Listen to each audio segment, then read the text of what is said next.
మాట వర్తమాన కాలంలో మనకు ఒక బాధ్యత, మన మీద ఒక బాధ్యత ఉంది.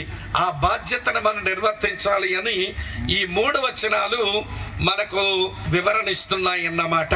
రండి, మొట్టమొదట మన యేసు దగ్గరకు వచ్చినప్పుడే ఇప్పటి వరకు మన భూతకాలములో మనం కలిగి ఉన్నది, మనకు ఒక హోదా అనుగ్రహించబడింది. ఏమిటా హోదా, ఏమిటా డిగ్నిటీ? 3వ అధ్యాయం నేను మొదటి నుంచి 2వ వచనం అలాగనే ప్రియులారా మొదటి పాదం వరకు చదువుతాను. ఒక పదం 3 పర్యాయాలు ఇక్కడ రాసి ఉంది, చదువుతున్నాను చూడండి.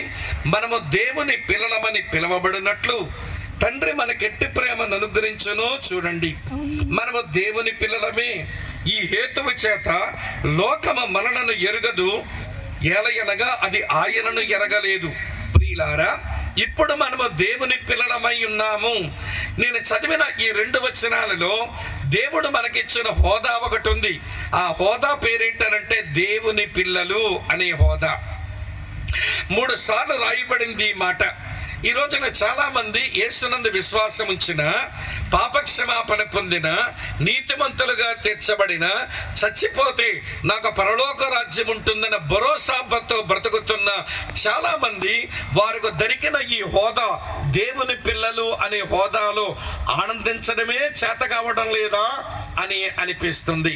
ప్రియులారా, వీళ్ళ బంధువుల్లో ఎవరైనా పెద్ద ఉద్యోగస్తుడు ఉన్నాడు అనుకోండి, ఆయన మా బంధువండి అని చెప్పుకోవడానికి సంబరపడతాడు. వీళ్ళ బంధువులు ఎవరో రాజకీయంలో గొప్ప హోదాలో ఉన్నారనుకోండి, ఆయన మా బంధువండి, వాళ్ళకి నేను ఫలానా చుట్టమవుతానండి అని చెప్పుకోవడానికి సంబరపడతాడు. కానీ దేవుడు అంటున్నాడు, నా యందు విశ్వాసం ఉంచినటువంటి వారికి, వారి పాపముల విషయమై పశ్చాత్తాపడి మారు మనసు పొందినటువంటి వారికి నేను హోదా ఇస్తున్నాను. నేను మీకు ఇచ్చే హోదా అది మీ భూతకాలంలోనే నేను మీకు ఇచ్చింది అంటున్నాడు. ఏమి హోదా ఇచ్చాడంట మనకంటే? దేవుని పిల్లలము అనే హోదా ఇచ్చాడు. ఈ హోదాను గురించి కొంచెం వివరణ ఇస్తాను, జాగ్రత్తగా వినండి. ఈ 2వ వచనంలో యోహాను రాస్తున్నాడు, ఇప్పుడు మనము దేవుని పిల్లలమై ఉన్నాము. ఇప్పుడంటే ఎప్పుడు వినాలి. ఇప్పుడు మనం దేవుని పిల్లలమై ఉన్నాం. ఇప్పుడంటే ఎప్పుడు అనగా మన యేసు దగ్గరకు వచ్చినప్పుడు, యేసు ప్రభు యొక్క మాటలు నీ చెవిని పడగా, ఆ యేసు క్రీస్తుని గురించి కొంచెం నువ్వు ఆలోచించగా, ఆ వెలుగులో నీ జీవితాన్ని గురించి నీవు కొంచెం చాలా జాగ్రత్తగా పరిశీలన చేసుకొనగా, నువ్వు దేవుని యందు విశ్వాసం ఉంచినప్పుడు నువ్వు దేవుని పిల్లాడవయ్యావు, నువ్వు దేవుని పిల్లదానవయ్యావు. మరి అంతకుముందు నువ్వెవరు? ఇప్పుడు మనము దేవుని పిల్లలమై ఉన్నాము. ఇప్పుడుకు ముందు మనం ఎవరం అంటే ఇలా రాసి ముందు చదువుతాను చూడండి. ఎఫెసీయులకు రాసిన పత్రిక, ఇక్కడి నుంచి వాక్యాలు చూస్తూ ఉండండి. ఎఫెసీయులకు రాసిన పత్రిక 2వ అధ్యాయం చదువుతున్నాను చూడండి ప్రియులారా. 3వ వచనం ఇలా ఉంది. ఎఫెసీయులకు రాసిన పత్రిక 2:3, వారితో కలిసి మనమందరము శరీరము యొక్కయు మనసు యొక్కయు కోర్కెలు నెరవేర్చుకొనుచు మన శరీరమును అనుసరించి మునుపు ప్రవర్తించుచు కడమవారి వలె స్వభావ సిద్ధంగా దేవోగ్రతకు పాత్రులమై ఉంటేమి. ఇక్కడ పాత్రులమై అనే మాట మీద నెత్తి మీద నెంబర్ ఉంది. కిందను గాని మీరు చదివితే ఏమని రాసిందనంటే, ప్రియులారా, దేవోగ్రతకు పిల్లలమై అని రాసి ఉంది. నీ కులమేదైనా, నీ జాతి ఏదైనా, నీ మతమేదైనా, నీ ఆర్థిక స్థితిగతులు ఏమై ఉన్నా, నీ విద్యాబుద్ధుల స్థాయి ఏదైనా, నీకు ఎంత బంధుబలగం ఉన్నా, నీవు నేను ఈ ప్రపంచంలో ఎవరమైనా యేసునందు విశ్వాసం ఉంచక మునుపు, అప్పుడు, ఇప్పుడు కాదు, అప్పుడు మనం ఎవరము అంటే మనము దేవుని ఉగ్రత పిల్లలం. అంటే దేవుని కోపానికి మాత్రమే పనికొచ్చే పిల్లలం. ఎట్లా అండి? నా మీద దేవుని కోపం ఉందా? నేను దేవుని కోపానికి నేను పిల్లదాన్నా? నేను దేవుని కోపాన్ని పొందవలసిన పిల్లాడినా అంటే అవును అంటుంది లేఖనం. ఎందుకని? ఇదే ఎఫెసీ పత్రిక 2వ అధ్యాయంలో ఉంటుంది, మన అపరాధముల చేతను పాపముల చేతను చచ్చిన వారం. ఇది మొదటి మాట. ఎందుకు దేవుని ఉగ్రతకు మనం పిల్లలమయ్యాము అంటే, దేవుని యొక్క ఉగ్రతకు పిల్లలమవ్వడానికి గల కారణం మన అపరాధములు చేసిన వారం, మన పాపములు చేసిన వారం. ఏమిటండి అపరాధం అని అంటారా? అపరాధం అంటే నీ పరిధిని దాటి నువ్వు ప్రవర్తించడం.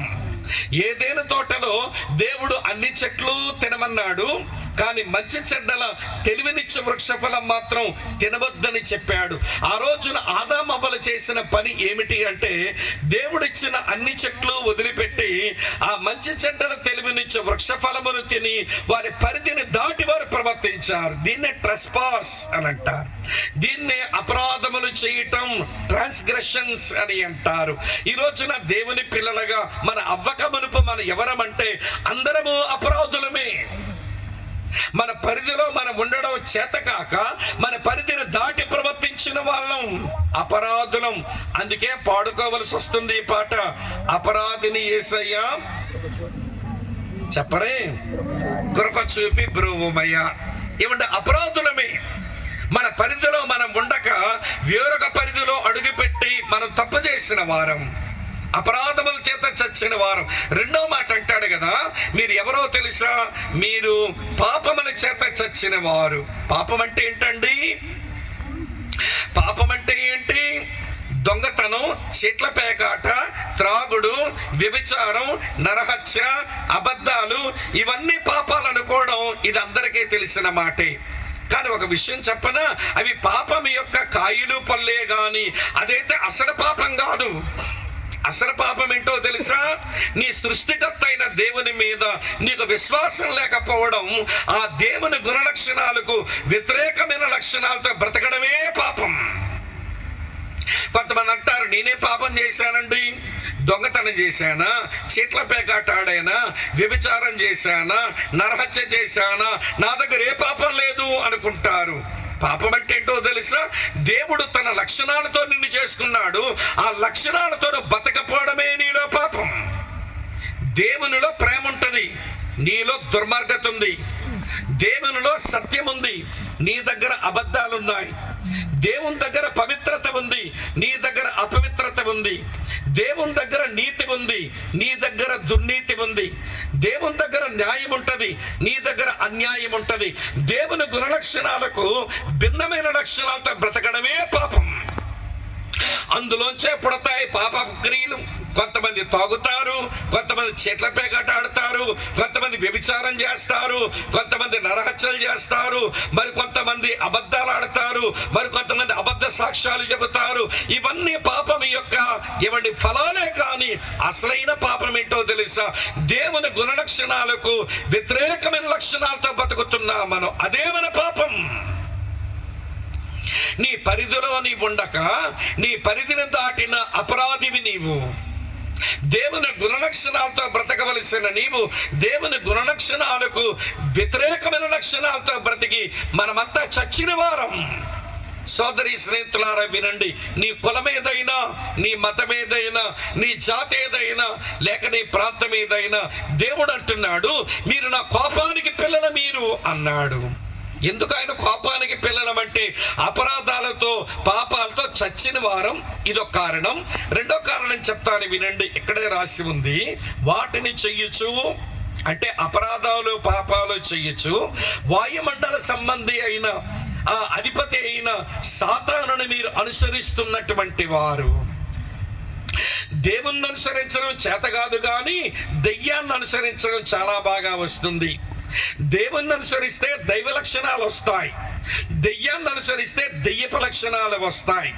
కనుక మనం ఎవరమైనా కావచ్చు, వాయుమండల సంబంధి, వాయుమండలంలో ఉన్న దురాత్మలకు అధిపతిగా ఉన్న ఆ దెయ్యాన్ని దృష్టిని మనం వెంబడిస్తూ బ్రతుకుతున్న వాళ్ళం.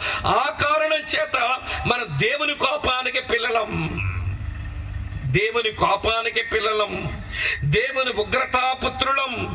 గమనించండి, ఇంకొక మాట చెప్తాను, ఇక్కడే రాసి ఉంటుంది, ఈ ప్రపంచ ధర్మమును అనుసరిస్తూ బ్రతుకుతున్న వాళ్ళం. ఏ ధర్మం? ఈ లోక ధర్మం అంట. దేవుని ధర్మాన్ని వదిలేశారు మనుషులు, దేవుని పద్ధతులు వదిలేశారు మనుషులు, మానవ పద్ధతులను అనుసరించి మానవ ధర్మాన్ని అనుసరించుకుంటూ బతుకుతున్నారట. ఆ కారణం చేతనే నువ్వు చచ్చావు అన్నాడు. తర్వాత దేవుని కోపానికి పిల్లదానివి, దేవుని కోపానికి పిల్లాడివి అంటున్నాడు దేవుడు. ఇంకెక్కువ చెప్పలేను. మరో మాట ఏంటో తెలుసా? శరీరం యొక్కయు మనసు యొక్కయు కోరికలు నెరవేర్చుకుంటూ బతుకుతున్నాం. మనసుకేమో పాడు కోరికలు ఉంటాయి, శరీరానికేమో పాడు కోరికలు ఉంటాయి. ఆ కోరికలను అనుసరించి పాపాలు చేసుకుంటూనే బ్రతుకుతూ చివరికి మనుషులు ఎవరైనా మీరు దేవుని ఉగ్రత పిల్లలు అన్నాడు దేవుడు. అపరాధాల చేత పాపాల చేత చచ్చి వాయుమండల అధిపతి అయిన సాతానును అనుసరిస్తూ ఈ ప్రపంచ ధర్మము చెప్పున పద్ధతులు చెప్పున జీవిస్తూ చివరికి శరీరం యొక్క మనసు యొక్క కోరికలు నెరవేర్చుకుంటూ ఈ మనుషులంతా ఎవరంటే దేవుని కోపానికి పిల్లలు అంటున్నాడు దేవుడు. పరిశుద్ధ లేఖనం అంటుంది, మీరెవరో తెలుసా? దేవుని ఉగ్రత పిల్లలు, మీరు దేవోగ్రతకు పాత్రులు అని రాసి ఉంది. అటువంటి మానవ జాతిని దేవుడు ప్రేమించి మన దేవుని పిల్లల్ని చెయ్యగోరాడు. ఇప్పుడు మనము దేవుని పిల్లలం అయ్యున్నాం. ఇప్పుడంటే ఎప్పుడు?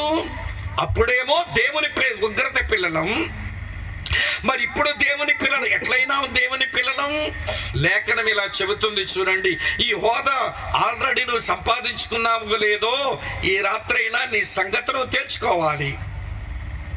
ఈ రాత్రి ఈ హోదా, ఈ అర్హత మనకు దొరికిందో లేదో దేవుని వాక్య వెలుగులో మనం చూసుకోవాలి. ఇప్పుడు మనం దేవుని పిల్లలం అయ్యున్నాం. ఇప్పుడంటే ఎప్పుడు? అప్పుడేమో దేవుని కోపానికి పిల్లలం, ఇప్పుడేమో దేవుని పిల్లలం. ఇప్పుడంటే ఎప్పుడు చూపిస్తాను.